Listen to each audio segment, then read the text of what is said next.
Okay, are you able to hear me and see my screen? Okay. Okay, so in our last session, we discussed about the MRP live functionality, and I told you that once again we will just go through it because we are getting late on that day. So I'll just go through the complete slide, whatever we have discussed till now, and if you have any doubts, we can go practically and see that particular screen in SAP. So let me just share the screen.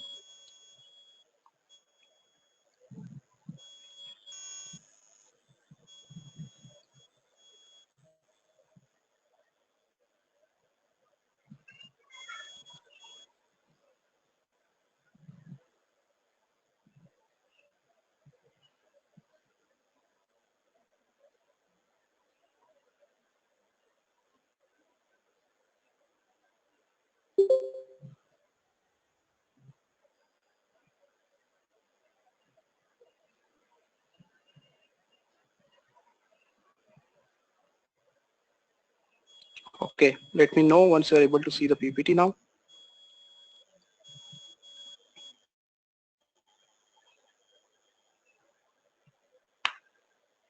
Can you see the PPT?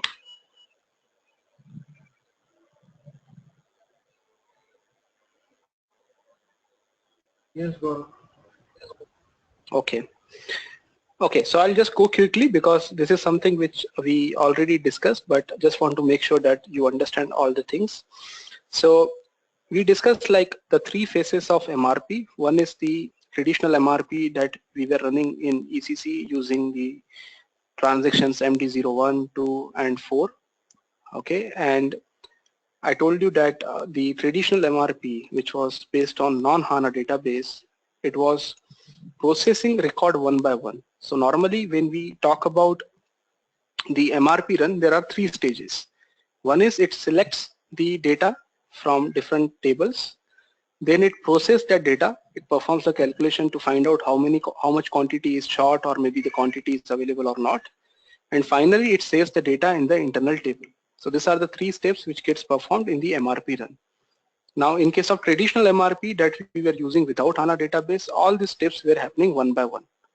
So per material, it was going into the first step, one by one material at a time. Processing was taking place one material at a time, and finally saving of the data in the internal table was also happening one at a time. Due to which system was taking a long time. Okay, there was like normally we schedule this kind of transactions in the nights so that your normal business processes should not be impacted. Now, in order to improvise that, when SAP came up with HANA database, there was a new feature which was called as a parallelization, which means you can, instead of doing activity one by one, you can use that feature in which the first step, that is a selection of data from multiple tables, can happen at the same time, okay, parallelly, which means you can reduce the amount of time required to select the data from the different tables. But processing as well as the saving into the internal table was still happening one at a time. Okay, so there was definitely the improvement. If you go on MRP on HANA, which means using the same old transactions, MD01, MD02, same transactions you can perform, but on HANA database, which will add the speed. But again, the addition of speed is restricted because the processing and saving the data in the internal table is still happening one by one. Then finally, SAP came up with something called as MRP Live, in which all the three steps, selecting the data, processing the data, and finally saving the data in the internal table, all these things happening in parallel, which means you can save a lot of time because all these things are happening parallel, which will perform the transaction in a very short time. So that was the feature of MRP Live. Now MRP Live will not work using the traditional transactions. There is a separate transaction which is provided, which is MD01N. And we have seen that transaction that the selection screen has been simplified, which means there are a lot of parameters that you can enter, like you can enter multiple materials at a time, multiple plants at the same time, again, multiple MRP areas at the same time, and also you need to provide all the information that you are providing. System is intelligent enough to identify whether the purchase requisition should be created or the purchase order would be created. Okay, so that is something which is available in MRP lab. Now, we've seen the amount of time. If we plan one material at a time, if we use the normal MRP run, it takes less time compared to MRP lab. And I told you the reason, because MRP lab requires some setup time. Okay, so if you are planning more than 20 materials, then only MRP lab will make sense. Otherwise, you can use the traditional MRP also. Now, why SAP has kept both the options open? Why, when MRP live is already available, why SAP has not discarded the normal MRP functionality? The reason is there are some restrictions. You cannot use MRP live in each and every scenario. There are some scenarios which are not supported, which may be supported in future. Okay, how are you going to identify which scenarios are not supported? So for that, SAP has provided a report. So these are the classic MRP transactions which we discussed. Restrictions is fine. I just want to show you the report. This is a report. PPH_check_MRP on HANA. So if you execute this report for all your plant, let's say if you are running this report at a plant level, whatever materials are having the settings in the material master which is not supported in MRP live, all that materials will be listed and it will show you the error also. Like why, for which particular reason this material is not supported. So one of the scenario that I shown you last time was the reorder point. So reorder point planning is not supported in MRP live, due to which if you run this report for that material where you specify that I am using the reorder point, system will give you the error. For all other materials which are supported, it will be blank. It will not show you any kind of error. So this is a report that you can use to specify whether you want to perform, whether the material is supporting the MRP live functionality or not. Apart from this, I also showed you the MRP live performance log.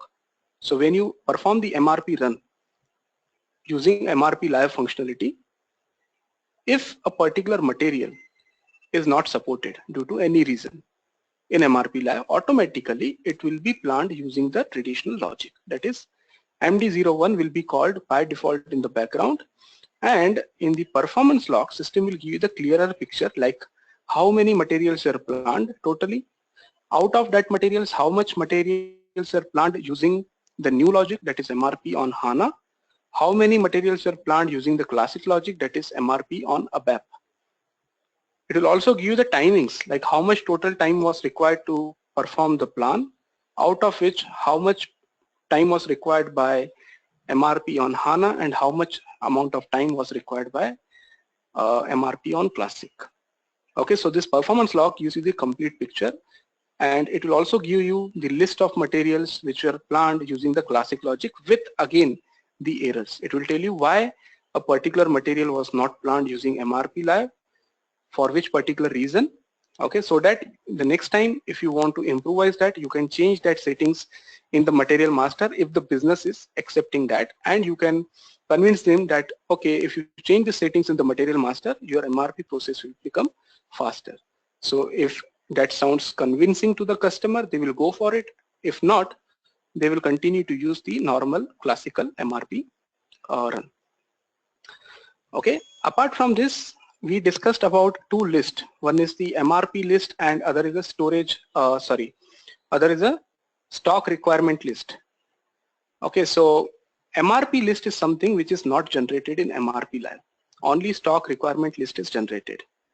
So that is one of the reason the customers can demand that we still want to go with the classic MRP. In that case, we don't want to go with the MRP lab.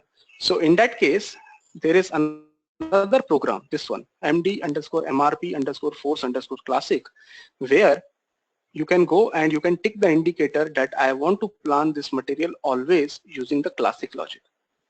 So even if the settings in the material master support MRP live functionality for this material, still because this tick is active, it will only plan this material based on the classic logic.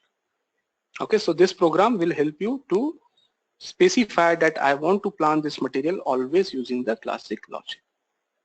Okay, any question till now? This is something which we discussed in our last session, and the things which are remaining is what has been changed from the MRP view of material master. Any questions till now? Yeah, Gaurav, did you get a chance to look at that MRP type Yes, drop-down yes, yes. view while?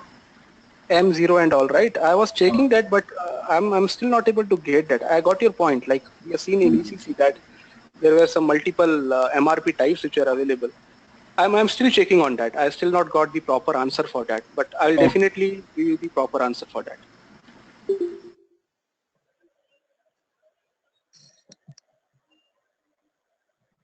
Okay. Any question in these slides? Whatever we discussed before I proceed towards the Gaurav? MRP view of yeah. Yeah, actually, can you just explain the two T codes? One is PPA check MRP on HANA and this one, MD MRP post classic. Again, I couldn't understand. Sorry, this program you want me to explain? Yeah, these two T codes. One is PPA check MRP on HANA and MD MRP force classic. Yes, yes, yes. So I'll directly show you in the system. That will be a good option. Okay, so one is report. So I'm running this report via SE38. You will get the transaction code also for this report uh, in the simplification list. If you want, I will provide you that also. But now I'll just show you that report.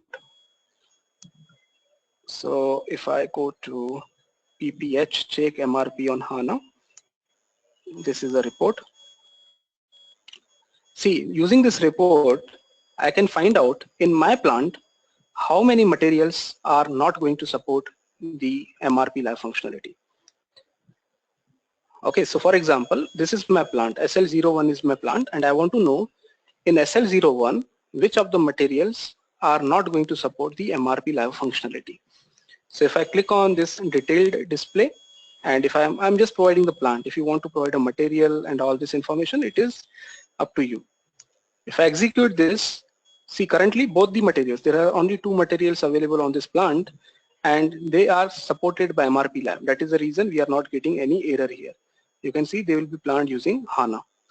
But let's say for example, if I go for this particular material, I'll just copy this.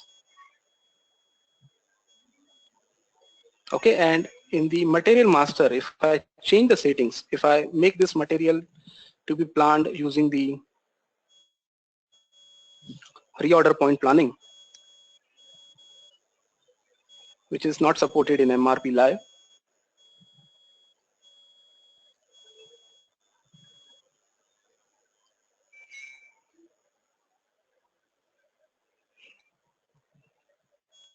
Okay, so instead of PD, if I make it this as V1 or maybe VB, manual reorder point planning, and I'm just providing here the reorder point. Now if I execute the same report, okay, so it will tell me that this material, I need to click on this detailed display and I'm just removing this.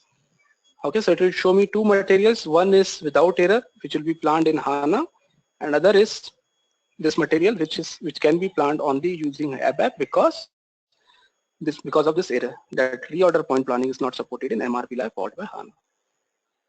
This is clear, Arijit, first program? Yes, yes, it is clear. Okay, now for example, as I know using this program that this material is completely fine. This material can be planned using the MRP Live functionality, but still my user is not comfortable. He's saying that, oh, I don't want to go with MRP Live. I want to plan this material only using classic logic. So can I force that this material should be planned only using classic logic?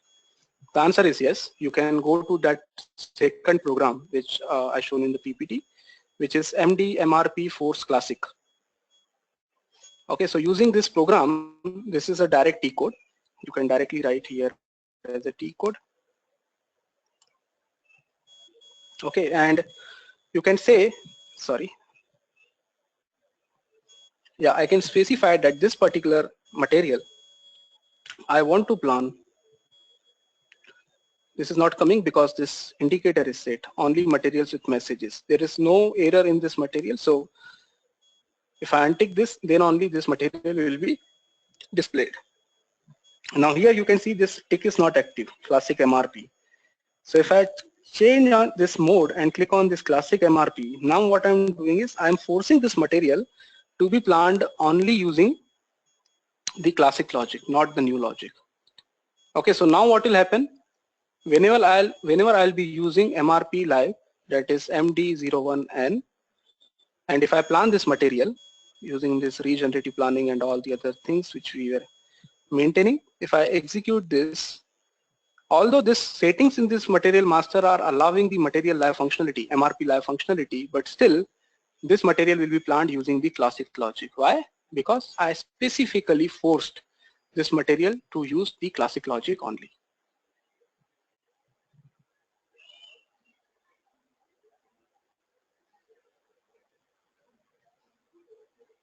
As I told you, if you are planning single material, it may take time because it takes some setup time in the background. But if you are planning multiple materials, the setup time is negligible, and once that setup time is consumed, then all the materials will be planned in parallel and it will give the faster results.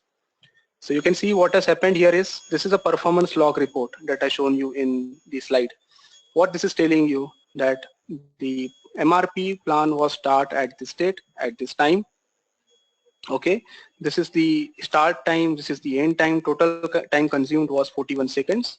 Total materials are planned is only 1, out of which the materials which are planned using classic logic is 1, and the materials which are planned using the new logic, that is MRP on HANA, is 0. The time required by HANA is this much and the time required by classic is this much. And now if I want to know why this material was filled, why it was planned using the classic logic, so I can go to materials with messages. So here you can see system is saying that this material is manually set to plan in classic MRP because this indicator is tick. Clear, Arijit, with both the programs now? Yes, Gaurav. Okay, there is a question from Vijay that any impact on MRP live on availability checking and product allocations in SD?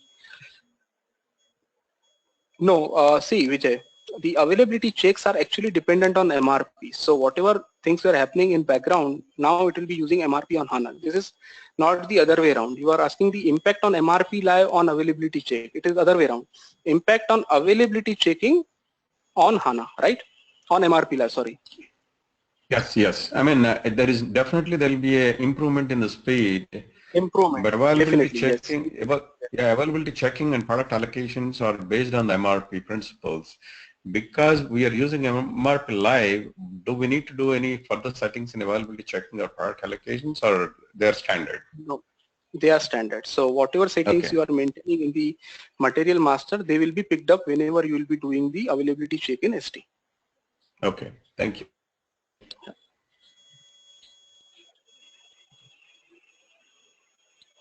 Okay, now let's talk about the changes in the material master. As we already discussed, if you remember when we started the implementation project, we first of all seen the changes in the customer and vendor master via the business partner. And the second thing what we seen during that time was we discussed about the material master. So I told you the field length extension, we discussed about the foreign trade fields have been removed because the foreign trade functionality is no more supported. And I told you there are some changes in the MRP view of material master, but we have not discussed that because as I told you, we'll be discussing that when we'll be talking about the MRP live functionality. So let me go back to the, yes? This MRP live will work with both material extension and no extension also, right? With 18 characters and 18 to 40 characters also it will work. Yes, yes, yes. See, there is whatever functionalities we were using in SAP. So currently in ECC it was supporting 18 characters. Now by default, even if you don't activate, as you can see, the field length is already available as 40 characters in most of the tables, in all the tables. Not most of the tables. If I go with the technical definition, so for example, if I just go for SE11 and let's see any table, like for example, even MAT DOC. So this is supporting 40 characters. So irrespective of whether you use the extensive functionality or not, by default it will consider both the scenes. It will consider the, Okay. if you are using 18 characters as well as 40 characters. Okay. Thank you.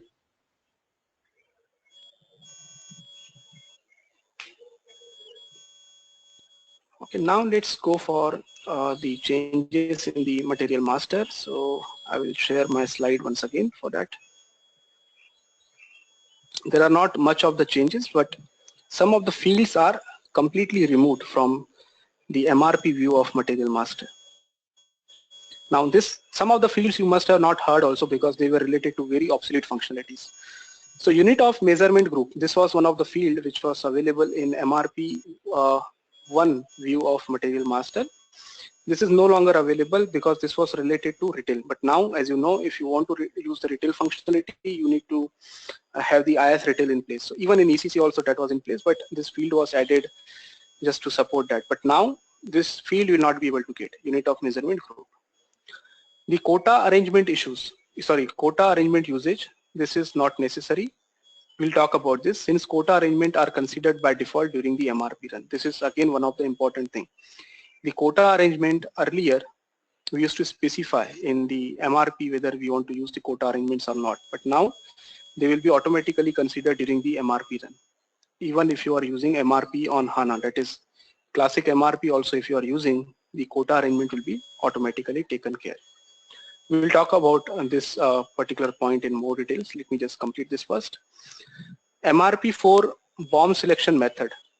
Okay, so BOM selection method, this is again one of the important point.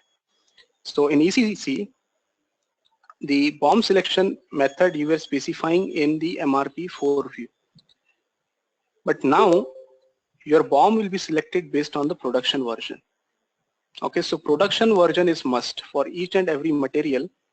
Production version is must if you are manufacturing it internally. If you are manufacturing it within the on premise, it means you need to maintain the production version. If it is not maintained, when you perform the MRP run, the planned order will be created, but you will not be able to convert that planned order into production order till the time you are not maintaining the production version.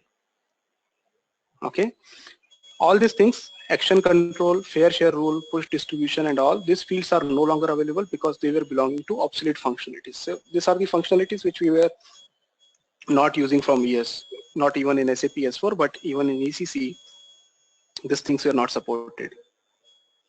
Same thing like storage location indicator. So around 10 years back, I think SAP has came up with the concept of MRP area MRP area level planning instead of storage location. So storage location MRP was even not recommended in ECC also, which is not at all available in SAP S4HANA. So all these fields are related to that particular functionality. Storage location MRP is no more available. So these are the two things which we need to discuss in detail, like what exactly will happen in the BOM selection method and what will happen in case of whenever you are procuring the material internally or maybe you are procuring the material from the external. So if you remember in the last session, we were talking about this particular thing. If I show you MD01, so mistakenly I told you that system will not create a purchase requisition, it will only create a purchase order, and then I told you that something was misunderstanding, but I'll explain you in complete details in coming session. So let's talk about this now. Just give me a minute.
Yeah, can you see the simplification list now?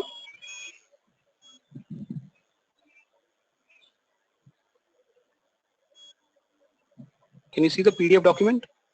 Yes, okay. So this is how the system will determine the source of supply. Okay, so earlier you were mentioning that whether the purchase requisition should be created or the planned order should be created. Now you don't need to mention that. System will automatically create the purchase requisition planned order according to a particular hierarchy. So this is how it will work. So source of supply will be determined according to this logic. If the procurement type of material is E, sorry, this is the production version, not this particular thing. What I want to show you is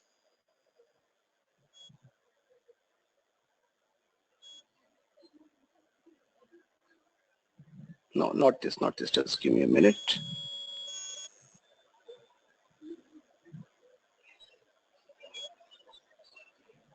There's a proper sequence, like how the system will determine whether the purchase requisition should be created or the planned order should be created. I'm just trying to find where exactly is that maintained.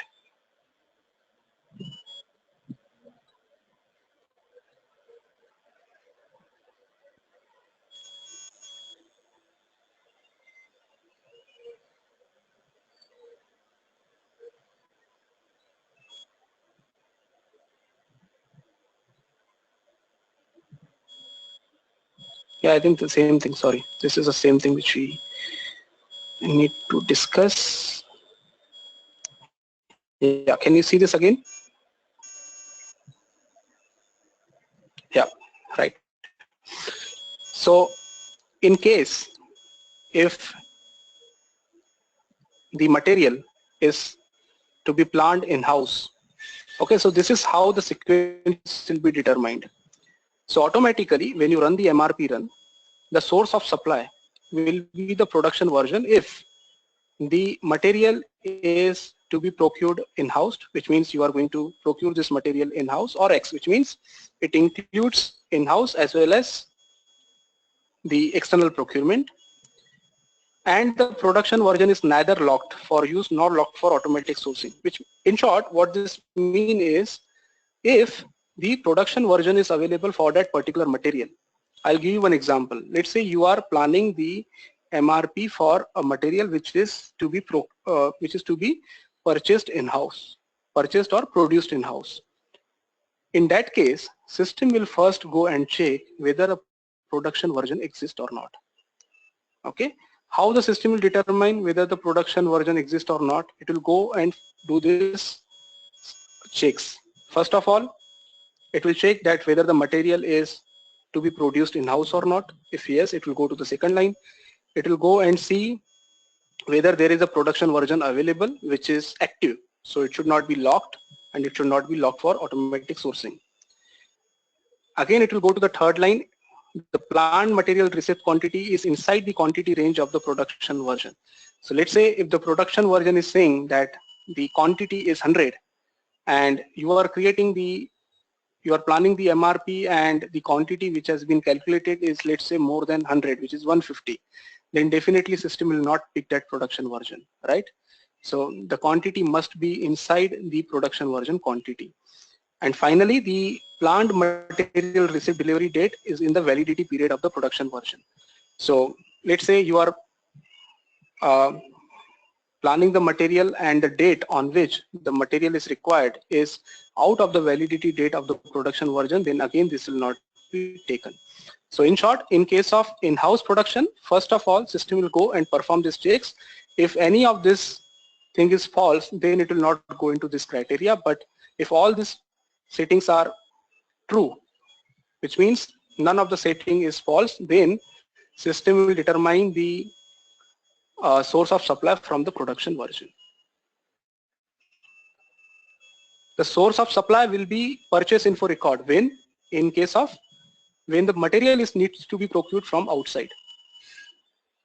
Okay, so the first thing the system will check is whether the material is procured from outside. Yes, if it is procured from outside, it will go and check whether a valid source is exist or not in the purchase info record. Okay, what are the checks it will perform? It will see whether the material needs to be procured from outside. Yes. Then it will go to the second line. The purchase info record is relevant for automatic sourcing. This is very important. Are you aware of this term, relevant for automatic sourcing? I'll show you in the system. So if you have 5 purchase info records, let's say material number 1, okay, and which can be purchased from 5 different suppliers. So how the system will determine, like, the material should be purchased from supplier 1, 2, 3, 4 or 5. So in any of the supplier, there is a tick in the purchase info record where you need to specify that this particular supplier is relevant for automatic sourcing. So that particular supplier will be picked automatically. And the planned material receipt quantity is inside the quantity range of the purchase info record. Again, the same thing what we discussed in case of the production version. And finally, the planned material receipt delivery date is within the validity date of the purchase info record. Okay. Again, if not, if both these conditions are not matching, it will go to the third line. The source of supply is a delivery scheduled and the procurement type is F. Then what will happen? It will determine the source of supply as a delivery schedule. And finally, the source of supply will be determined as purchase contract if the procurement type is F. You got this point? Let me explain in the simpler way. So let me open the notepad to explain this.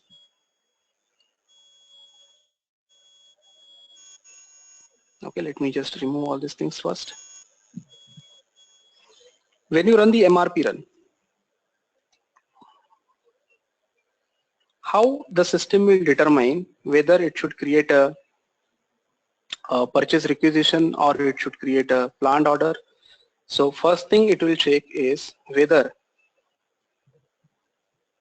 the material needs to be produced in-house. Okay, if this material needs to be produced in-house, then system will check if valid production version exists or not. I will add this in our PPT also. So system will check if the valid production version exists for this material.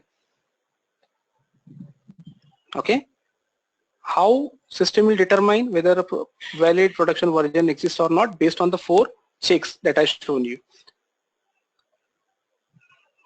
If not, then system will,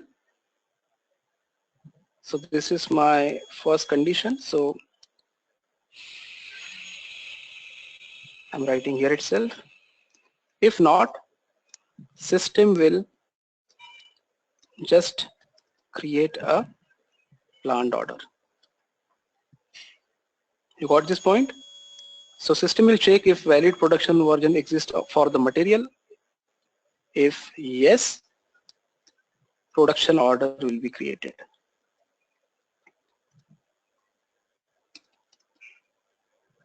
With BOM, that is a production BOM.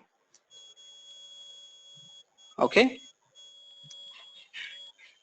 If not, let's come to the second point, whether or if material needs to be procured from outside. In that case, system will first check. The first priority will be given to purchase info record.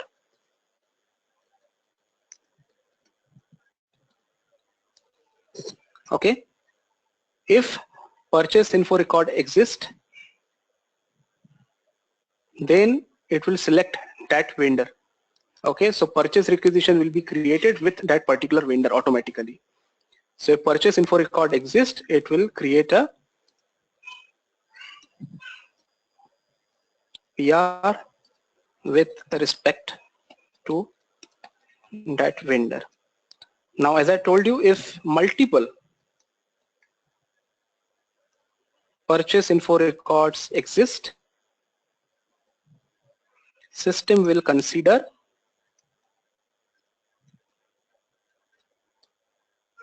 the PIR having automatic sourcing active. I'll show you what is this automatic sourcing.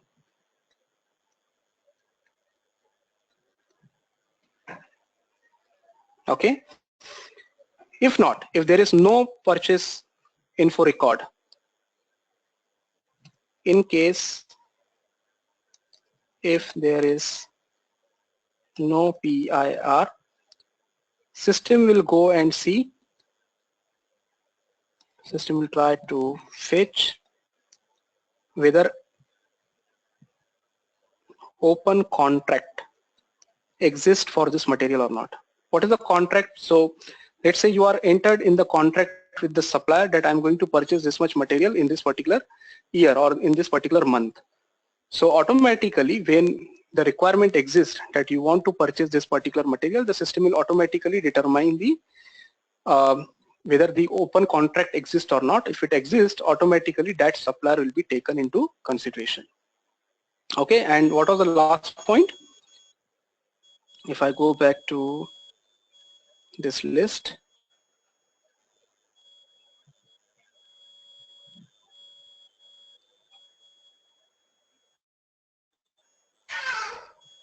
Delivery schedule. yeah, delivery schedule was coming before that. So here what I need to write is before the contract comes into the picture, there will be the delivery schedule. So if there is no PIR, it will first go and see the delivery schedule and then it will finally see the open contract. So delivery schedule, and if no delivery schedule,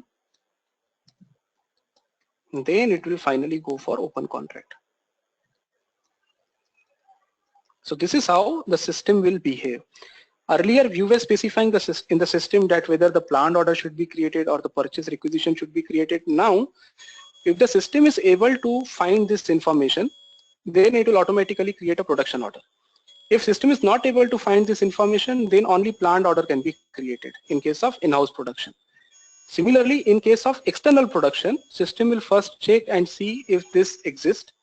If this doesn't exist, it will go to schedule agreement. If that is also not available, it will go to the contract. Even if that is not available, then system will not able to create a purchase requisition. It will only create a planned order again, because you need to manually create a purchase requisition by providing the other information.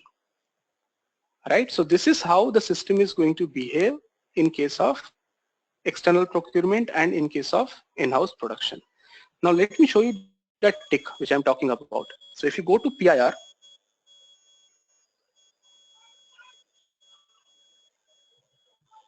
if I go for ME13N, sorry, ME13,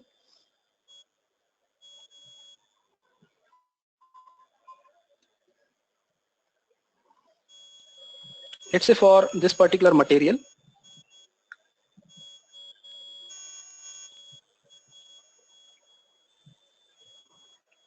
sorry, let me just close this.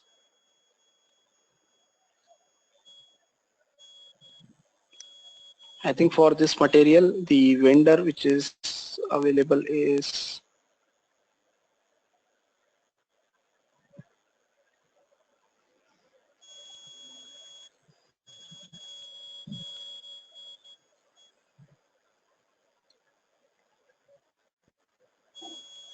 yeah, let's take this.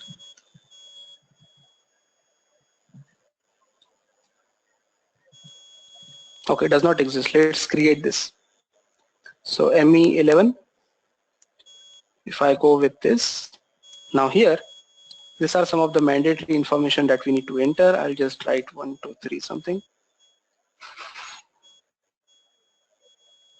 Standard quantity, let's say it is 100. Planned delivery times is, let's say 5 days. Okay, net price, this vendor is providing me this material, let's say at 1000 INR. And purchasing group is 001, for example. If I go further, no, there was, okay, let's save this in the display mode.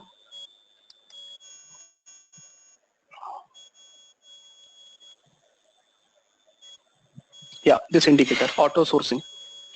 If you tick this indicator, what it means is that for this particular material, this is my default vendor. So whenever I am planning this particular material and I want the system to automatically generate the purchase requisition against a particular vendor, this vendor will be considered by default.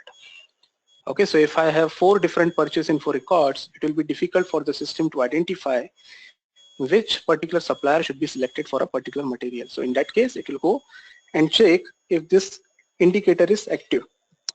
If this indicator is active, this supplier will be selected by default. Gaurav, Yes, Pradeep? is this different from fixed vendor concept, or is it been replaced, or what is? No, fixed vendor, see, if you are, let's say for example, when you create a purchase requisition, automatically if this is ticked, then it is picked automatically, right? But in this case, that will remain same. The fixed vendor contract, whatever you are using for this particular field, that will remain same. On top of that, now whenever you will be performing the MRP live, automatically based on this take, this will be the additional feature which will be available. Okay. So this is only for the purpose of MRP live, you are saying? Exactly. This is whatever we are discussing as of now. This is only for the purpose of MRP lab. So because see, if I show you these 2 different screens, MD01 and MD01N, you are specifying here whether you want to create a planned order or you want to create a purchase requisition.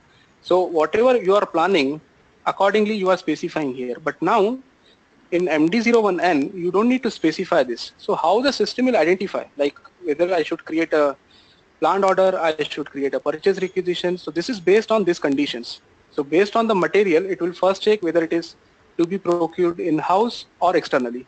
If it is in-house, then it will check whether the production version exists or not. If not, it will go to the second condition that we discussed. If not, then finally it will only create a planned order. On the other hand, if it is the material which needs to be procured from outside, then it will follow, it will first go to the purchase info record. If auto sourcing is active, that vendor will be selected and the purchase requisition will be created. If not, it will go to scheduling agreement. Even if it is not there, it will go to the contract, and finally, if that is also not available, then only the planned order will be created.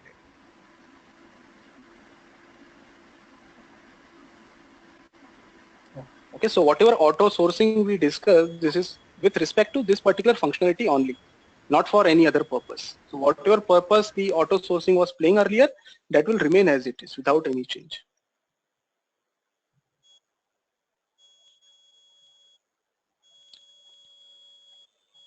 Clear? I'll just make sure that this explanation I'll add into the PPT also, so that you don't need to search it in the simplification list, because the way in which it is given in the simplification list, it is little bit difficult to understand. I'll just make sure that I'll simplify it and add in the PPT.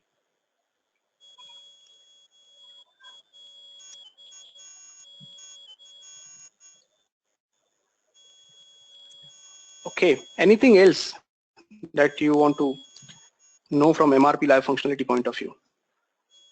Any other questions?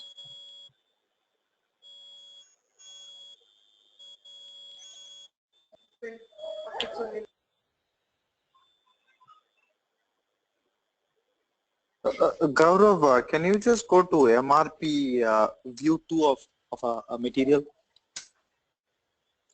Okay. I just want to see whether there is the special procurement type is there. Yeah, that is still available. I'll show you. Okay, okay. Yeah, special procurement is still available. Okay. Yeah, Arijit is asking the question. He's Arijit, do you need the explanation again for auto sourcing? Okay. See, auto sourcing means when you are running the MRP functionality, what it does, if there is a shortage of a particular material, system will automatically create a purchase requisition or a planned order. Now, how the system will determine whether I should create a purchase requisition, purchase order, in case of the in-house production, whether I should create a production order, planned order, or what.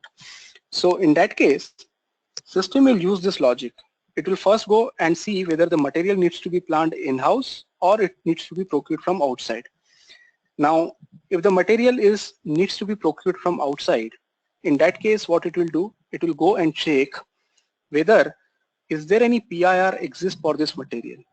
So let's say if there is only one PIR, it is more than sufficient. So that can be used. But what if there are multiple PIRs available for the same material? So which PIR should be considered? So in this logic, in the PIR, if this tick is active for a particular supplier, that will be considered in this logic. That is the whole purpose of this auto sourcing indicator. So Gaurav, auto sourcing indicator can be on only one PIR, right? Though there are 4 PIRs for 4 vendors of the same material, the auto procurement fee will be only. Yes. It will only allow for one. It will not allow for multiple. Oh, okay. That is the whole purpose of that field.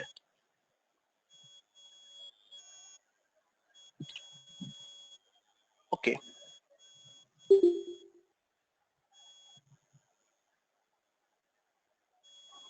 Okay, so now let's talk about the another thing, which is I'm left with rebate processing.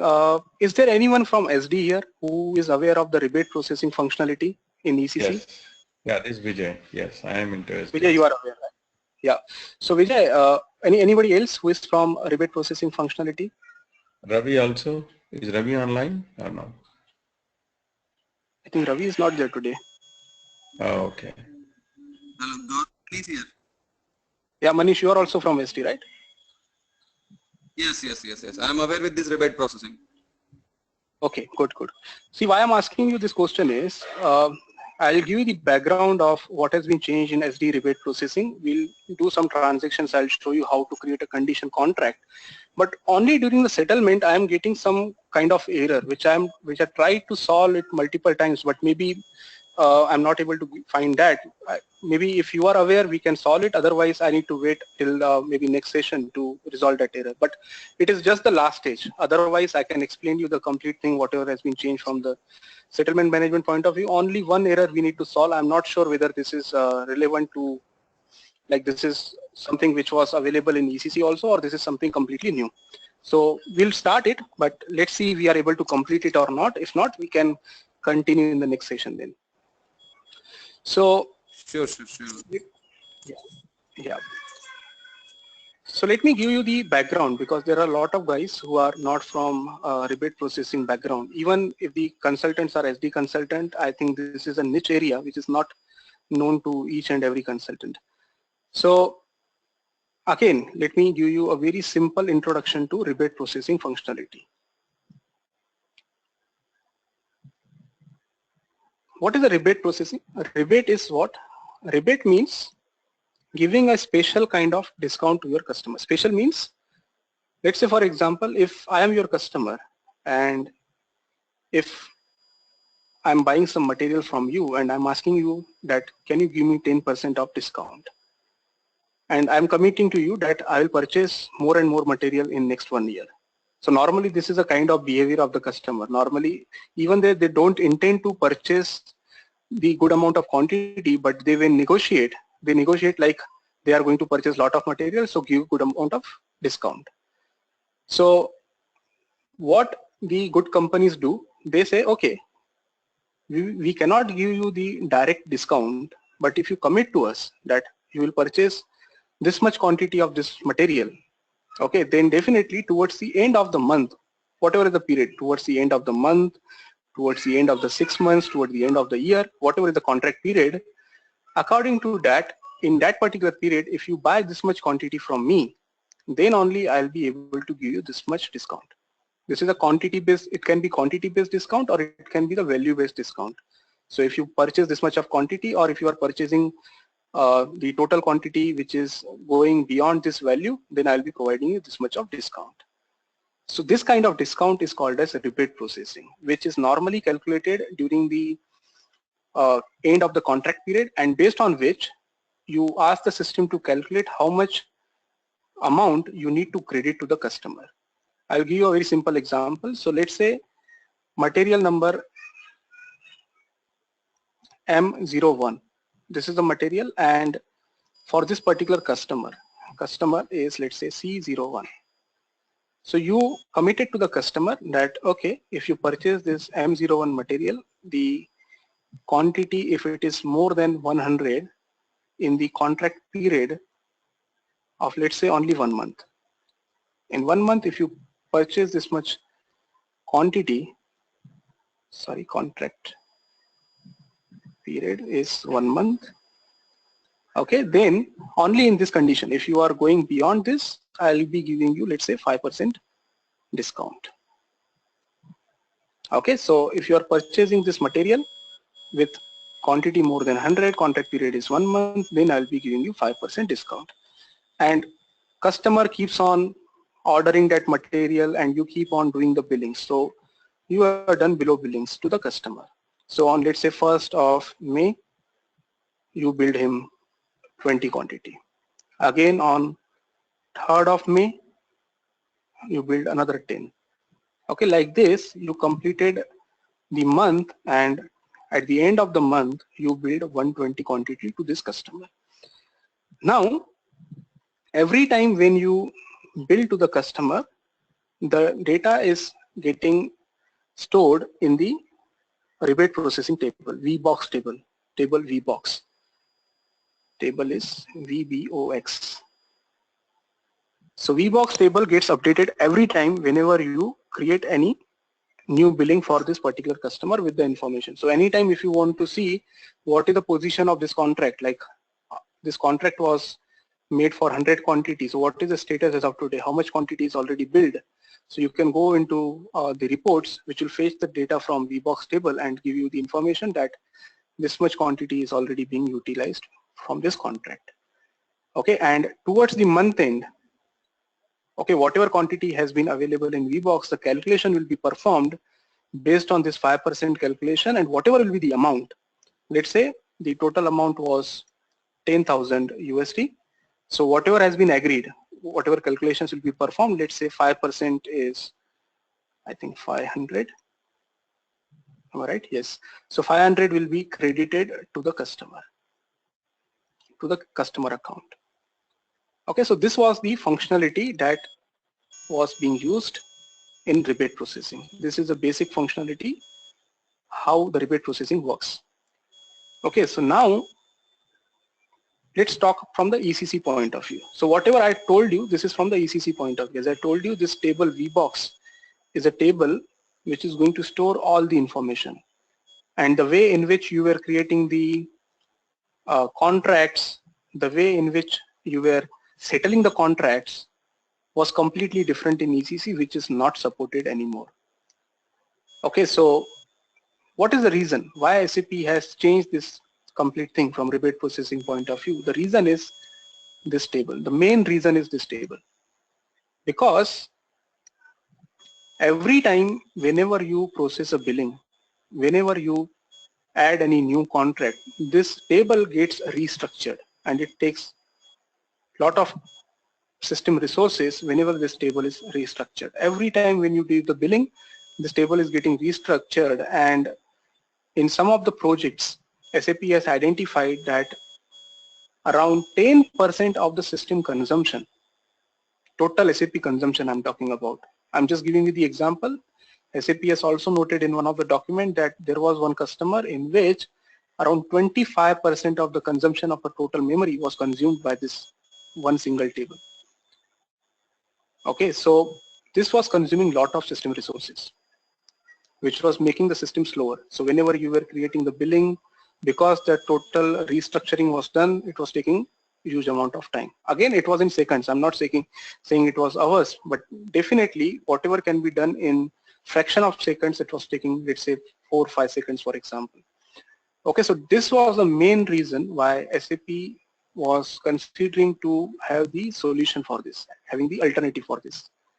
So in between, in ECC itself, there was a new functionality which was settlement management, which was not used for this purpose, but it was already available serving some other purpose in ECC, settlement management.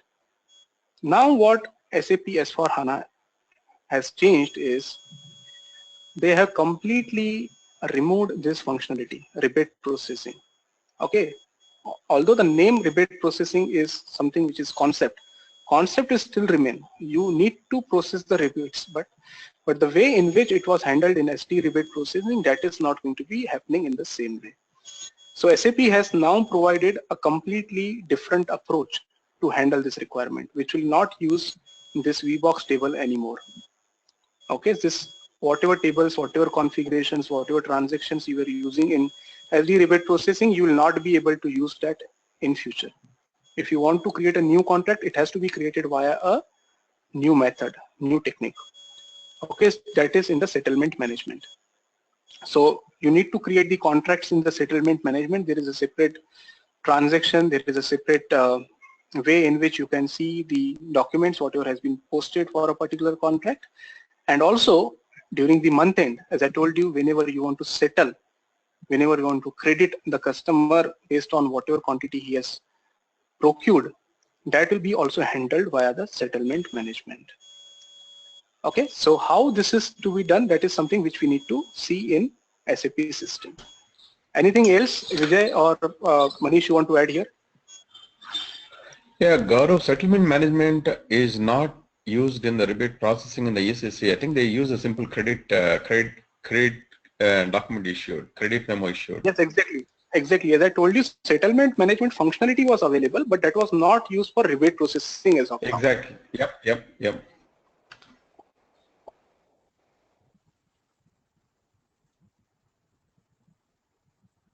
So in order to create the, or let me show you, which is a screen where you will find this settlement management now, first of all. So you will be going to this logistics. Okay. Within the logistics, there is something called as settlement management. Okay. So earlier you were going into sales and distribution. Within the sales and distribution, you were going into the billing. In the billing, you were getting this rebate option where you were creating the rebate agreements and all, which are not going to be created now. Whatever agreements you will be creating, they will be called as contracts now, and they will be available directly in the settlement management in this screen. So let's go for, let's say, material based settlement. So if I go for this, I'm going to create, again, this is valid for both. So if you are using the rebate processing from point of view also, that is also something which will be changed here. So if I go for this customer, okay, and if I want to create, sorry, this is not the thing, sorry for that. You will be directly going to condition contract management, because as I told you, the settlement management functionality was already available. So whatever things you can see here, this is nothing new. The new thing is this condition contract management. So if I go into this, if I go for the master data, okay, and if I click on this edit display, so this is a condition contract. Okay, here you can create a condition contract. I just created one. I'll just show you.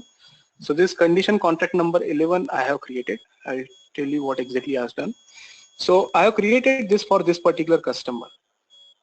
Okay, and this contract type, normally it is sales bonus based on the billing documents. Although you have a lot of different options, but as I told you, for SD rebate processing, we are going to use this one, which is sales bonus based on the billing document. Okay, so this is a condition, this is a contract type. If you go into the sales, you need to specify for which sales. Yeah. Yep. Is the customer rebate and the sales bonus same? Because I believe it's employee commission you are referring to, right? Well, like the whoever is the salesperson, how much bonus he is going to get based on how much he is selling. That is referring to the sales bonus, right? No, I think that's called as a incentive. That's it, like an incentive management. Yeah, not that is different, right?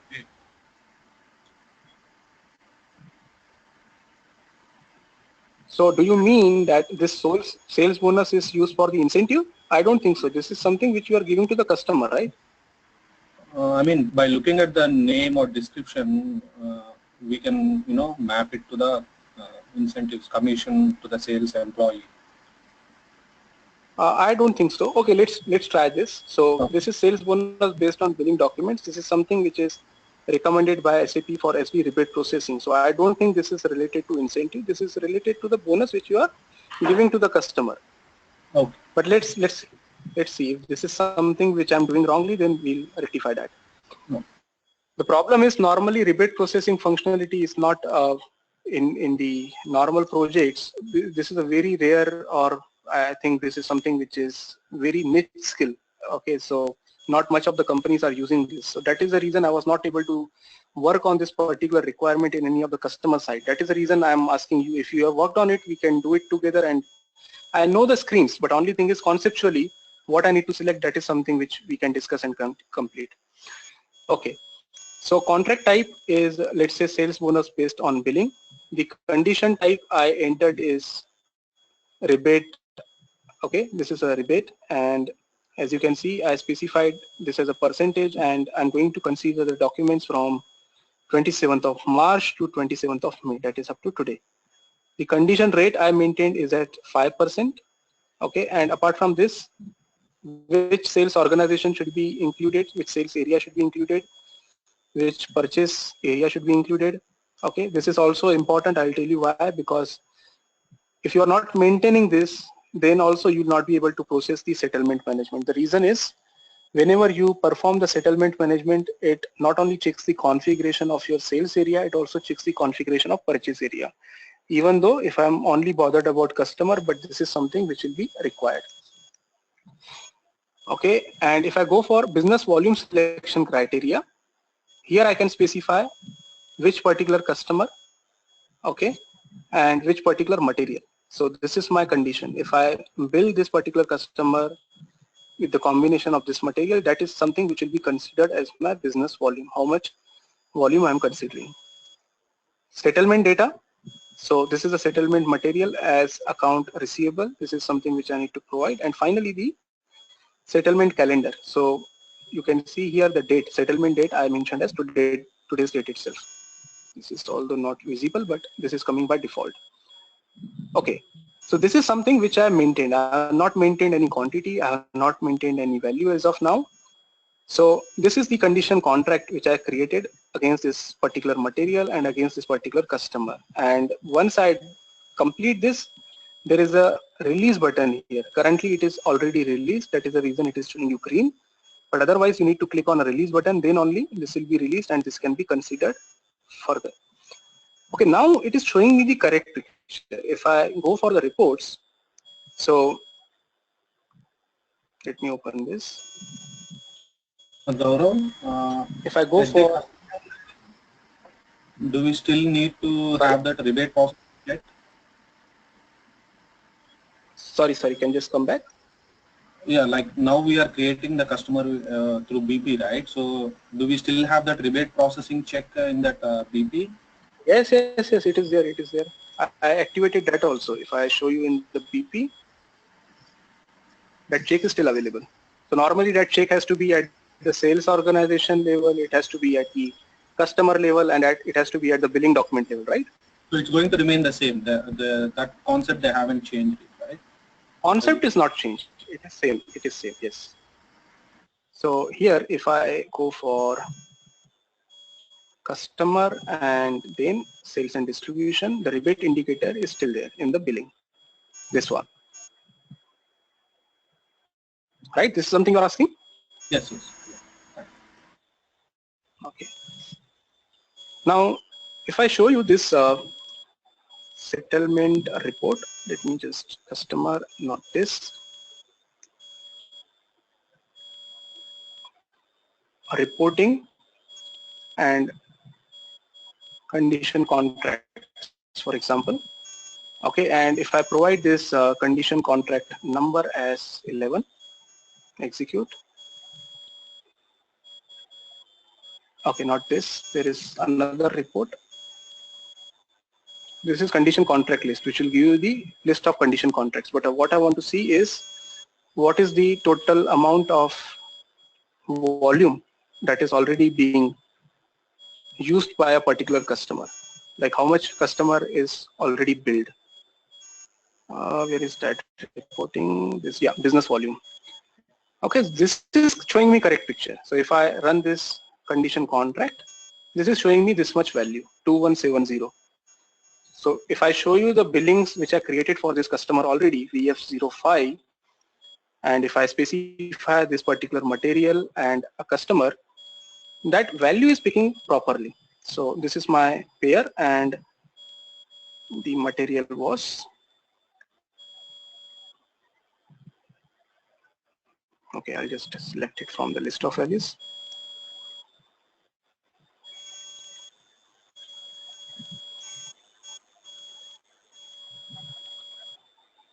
SL01.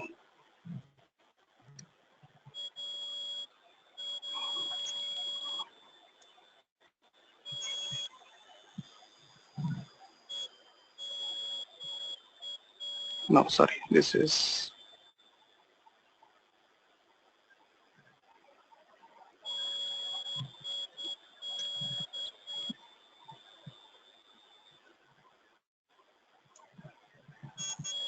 yeah, as you can see, this is the total quantity.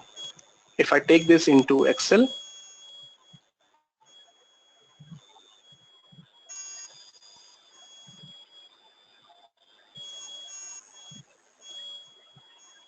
okay, so let me just Control H, comma with, say, blank or point, sorry, replace all, and this, let me just enter as 1000.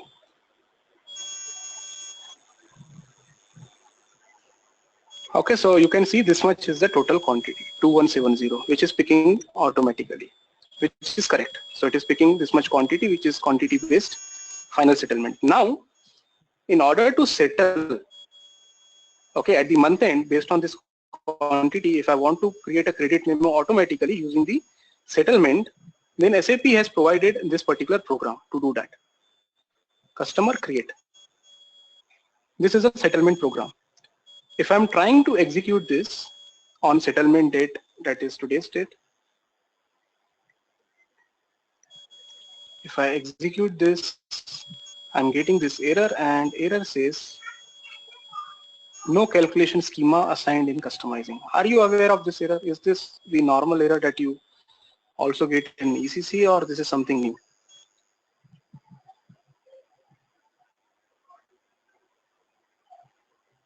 I think it's not the exact error. Maybe some pricing procedure need to be there on the contract.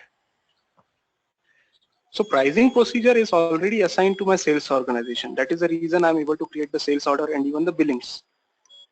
Then what should be? Actually, I was also thinking the same line, but pricing procedure is already assigned from SD side as well as from MM side. Can we see the billing document, Gaurav, whether the rebate condition is getting stored or not? No, that is getting stored. That is the reason I think we are getting this information here, right? In the report, it is picking that information. That is Otherwise, volume. That is volume, right? yeah, business volume. So do you want me to go to billing document? I think it is already open, so I can just double click on any one. Okay, so let's go for this.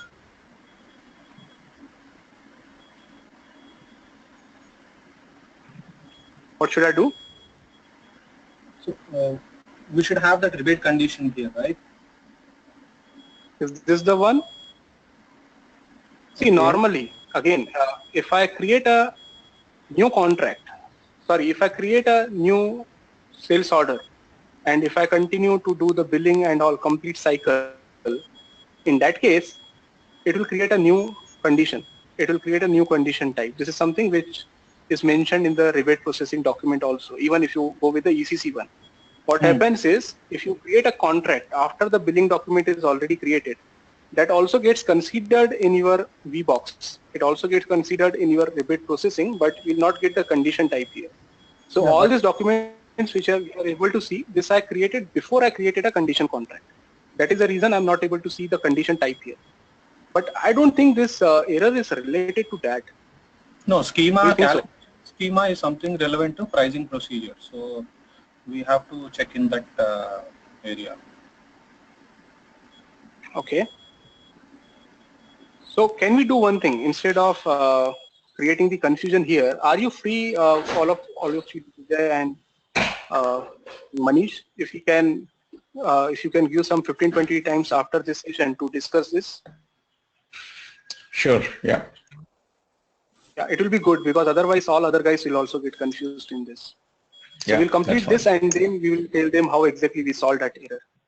Because I'm trying this from morning. I checked all the calculation schemas and all. At least now we are able to see this particular screen. Earlier in the earlier system that we had, it was throwing the dump directly as soon as you enter in the settlement document. Now at least we are able to proceed and it is giving some error. So if we are able to solve that error, I think we will complete this process.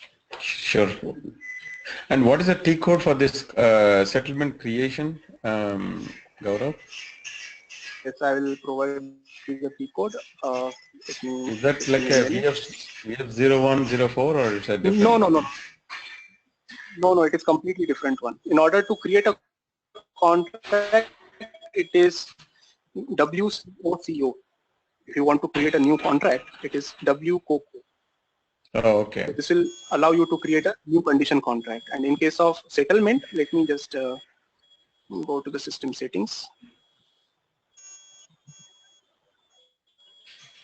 Display technical names.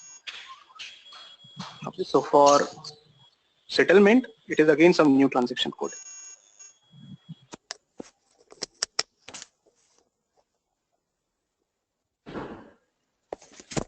Not here, condition contract management. So we are only going to use the condition contract management from this settlement management because this is something which was already available. So in the settlement for customer, this is a transaction, WB2R_SC. Okay. And do you This is know that to, settlement management being used in ECC anywhere? We know cost accounting side, if there is a production order or a service order, a plant maintenance order, we do the cost settlement. But on the revenue side or like a ER side, we never use settlement management. Do you remember no, from anywhere? SD side, nothing. From SD side, it was never used. From the core business, like SD, MM, Yeah. even never used. Yeah, one area there is a ETM module, equipment tool management within the plant maintenance. There they create a shipping documents and the sales documents and they do settlement process. I never worked on that, but I read some theory about settlement management on ETM tool on ECC itself. Okay, yeah, but I don't think regarding rebate, we were only using the LT rebate processing, nothing else. Okay.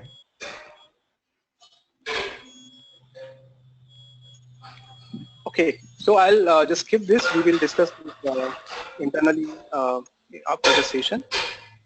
Let's proceed towards the next topic now. So I think from the functionalities point of view, whatever we were supposed to see from the materials management point of view, we seen material ledger, new output determination, simplified pricing, and the whatever things we were supposed to do. We'll just go through the checklist and we'll see if something is missing. But I hope most of the things are done from the new implementation point of view. Now we already discussed about the conversion in one of the session, in one of the mid session that we had. We talked about how the conversion project will work like. And we've seen the tools that will be used for conversion, like what is a maintenance planner, what is a pre-check report, what is the custom code analyzer, and finally what is a software update manager. The next thing that we need to know from the conversion point of view is, as I told you, how are you going to convert your existing SAP customers and vendors into business partners? If you remember, I told you this activity of converting the customers and vendors into the business partners, you need to do in your ECC system itself in the preparation phase of conversion. If you remember, we talked about 5 phases of conversion. One is the preparation, second is the installation, which will be done by your technical consultants, and then the 3 phases, that is data configuration, data migration, and post migration, which I shown you, which you can see in this activity here in the migration. So this is data configuration, this is data migration, and this is the after migration activities. Okay, so within the preparation activity, as I told you, one of the most important activity is converting your existing customers and vendors into business partners. The question is, how are you going to do that? Are you going to manually convert each and every customer into business partner, or SAP has provided a tool which we can use to convert our existing customers and vendors into the business partners. So for that, I need to log off from here because we assume that we are in the conversion project and we are still not installed SAP S4HANA. We are currently working on ECC system. We performed all the preparation activities. We are ready to migrate to SAP S4HANA, but still we need to perform some of the preparation activities before we ask our technical person to convert our existing ECC system to SAP S4. So I'll go to ECC. Okay, so let's say the customer is still using ECC and I have still not provided this ECC system to my technical person to perform the installation. Okay, before that itself, I need to convert all my customers and vendors into business partners. So the big question, business partner is a term that we heard only in SAP S4HANA. How many of you agree to that? SAP business partner is only used in SAP S4HANA. So I think when we discuss the master data section, when we discuss that customer and vendor needs to be created as a business partners in SAP S4HANA, that is the only option. I told you business partner is not a new term. Business partner was even used in ECC also, but it was optional because it was only required if you are using some of the functionalities of CRM, SRM, FSCM. Only in that case we were using the business partner master data. Otherwise we were creating the normal customer and vendor, whatever we had used till now. Okay, so business partner was already available in ECC also, and in the same way as it is available today in SAP S4. So if I show you SPRO, this is my ECC system, EHP7. SAP reference IMG, the same path that I used in case of SAP S4HANA, the cross application components.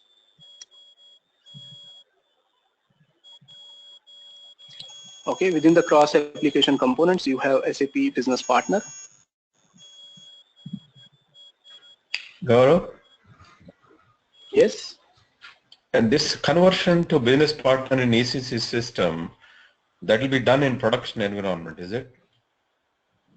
Yes, it will be done. Normally it should be done in all the environments, but yes, it is very important to do in the production environment. Okay.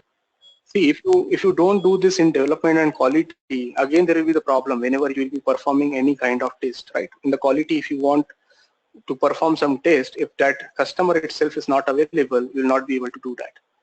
Okay. Right? So that means before installing Yeah. S4HANA on top of ECC, we need to convert this in production, then only they install the S4HANA, right? Exactly. That is the reason this activity is part of preparation phase. Okay. So even if, let's say you are meeting a customer, so today also, even if they are not planning to move on to SAP S4HANA, for example, so this is the basic activity. You can ask them, okay, please convert your customers and vendors into business partners, because anyways in the future that will be required. There is no harm, right? Whatever customers and vendors you already have, you can just convert them into the business partners. So till the time you are not implementing SAP S4HANA, you can still continue to use them as a basic customers and vendors. On top of that, they will be also available as a business partners. Right? So you are just additionally basically business partner data is nothing but a general data on a customer master. And there'll be two sets of data available, both in general tab of the customer master as well as the business partner. It's no harm, right? Even if you enable business partner and keep the company setup and sales organization data, I mean, general data will be coexisting both in business partner and general data in the customer master. That doesn't harm, right? Exactly. Not only the general data, if you are having the company code data and sales organization data, that will be automatically available in the business partner without consuming any additional tables. Because even if you are creating the customers and vendors in the business partner, same tables are getting updated, right? Okay. So you are just going to create new roles, but ultimately the data will be stored in the same tables. So there is no harm if you are converting your customers and vendors into business partners, even if you don't have plans to go for SAP S4HANA as of now. But Okay. normally nobody will do that activity until it is required. It is definitely required. Yeah.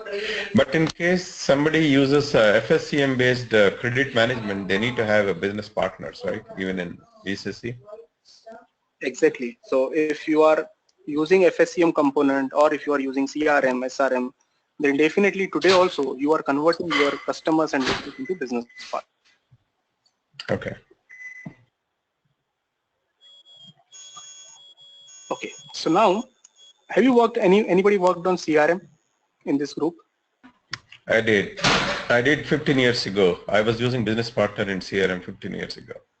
Of course, I lost Exactly. all my So knowledge. business partner. Yes. No, just the idea is that if you are using CRM, you must be already aware of that. Yes, business partner was actually available 15 years ago also. So that is something. Yes. Business partner is a not new term, but now because we are hearing it for the first time because it was not required as of now till in the core business modules. Now it has been made as mandatory, but this term is very old and it is available from years. Okay. Now, as I told you, the business partner configuration, like for example, if I go for this business partner where you need to specify the groupings and the number ranges, right? So you are doing in this number ranges and groupings.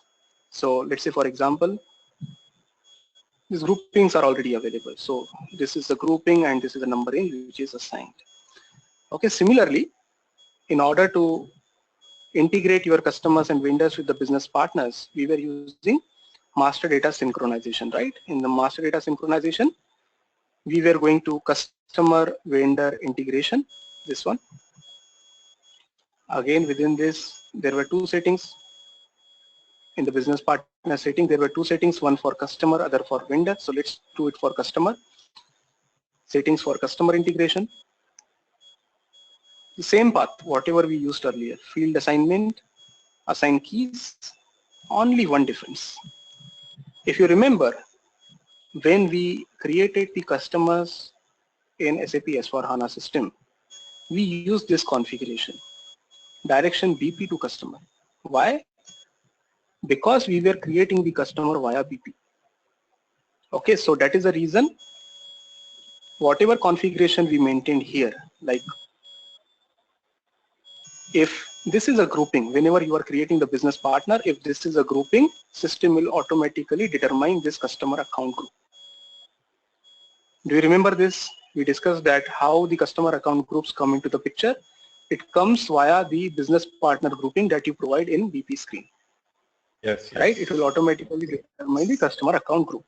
So what is happening? My customer account group is getting determined based on business partner grouping. So this is direction BP to customer. My BP is getting created first, based on which I am creating the customer. But now, when we are talking about converting customers to BP, this direction is opposite, right? This is BP to customer. In our case, if we want to convert our old customers, which are already created, which already have the account groups, but we don't have the business partner groupings because they are still not created as the business partners. So that will be the reverse direction, where based on customer account group, system will determine which grouping to create the business partner in. So for that, you need to go into this second screen. Forget about this. This is something which is, okay, let me just untake this and go back. This is something which is not properly maintained, due to which we are getting these errors. Let's try no. Okay. So this is something which I'm talking about. There will be reverse direction now.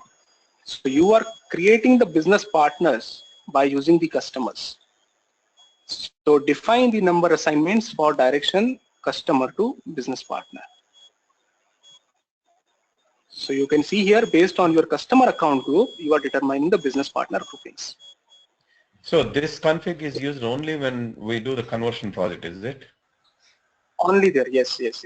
In case of conversion, or maybe, maybe if you are using CRM, SRM functionality, so this is something which is common. So whenever you are creating a customer, if you want that business partner should be created automatically, or maybe you will be running a cockpit which will automatically convert whatever customers you have created in a day into business partners, so this can be used for that. Oh, I thought I was misinterpreting myself. I think we can create a customer using the sale. I mean, is what is that role for customer at finance? FLCU00. Yeah, FLCU00. You can directly create a customer. Then you automatically BP will be created background. I thought this configuration is used for that.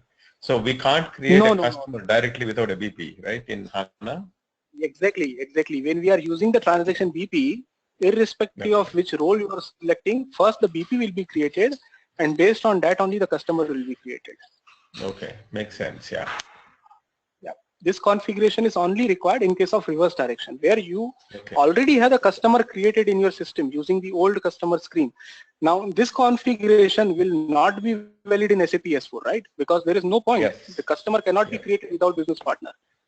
Yes. That is But the reason you are doing this activity, in ECC itself. yeah, but one thing you mentioned, even if there is a CRM customer, we want to bring it to S4HANA, CRM has got a BP as well as a customer number similar to S4HANA. So why we need this this direction from customer to BP? No, in that case, if you are using CRM, so you Yeah. already have the business partners available for the customers. Yes. In that case, this activity is optional. But again, it may happen that you are not converting all your customers into business partner, or let's say you are using only CRM, you are not using SRM. So your customers are already available as the business partners, but your vendors are still not available as the business partners. So this activity you will be doing only for vendors, for example. Okay.